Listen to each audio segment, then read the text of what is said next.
Šodien Bobs Hārtlijs no izlases atskaitīja 5 hokejistus, bet Dārziņš, Ierofejevs un Pujats treniņu izlaida traumu dēļ.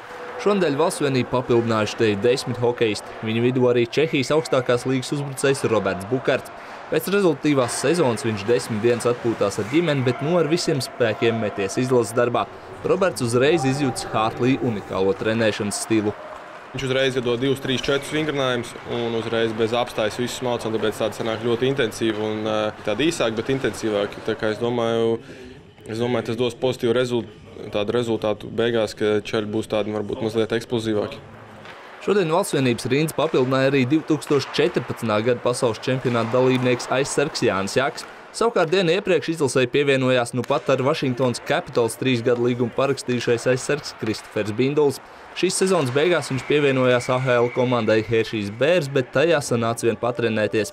Viņi man palaida šeit uz izlasi, pierādīja šeit sevi, iemācījās kaut ko jaunu no Boba Hārtlija, jo tomēr viņš ir ļoti labs treneris, ļoti profesionāls. Un tālāk redzēsim, kas būs, man dos ziņu. Pēc tam, kad 2 pārbaudas spēlēs pret Krieviju spējām gūt tikai 1 vārdu, šīs dienas treniņā lielākā uzmanība tika veltīta uzbrukuma noslēgumam un vārtu gūšanai. Tajā gan aktīvi iesaistījās arī lausto roku joprojām dziedējošais Kaspars Daugaviņš.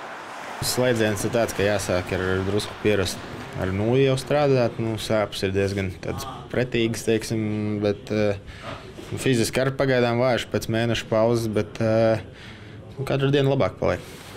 Piektdienas un sestdienas mačos ar Baltkrieviju Kaspars vēl nepiedalīsies. Pirmās spēles viņš cer aizvadīt 21. un 22. aprīlī pret Francijas izlasi.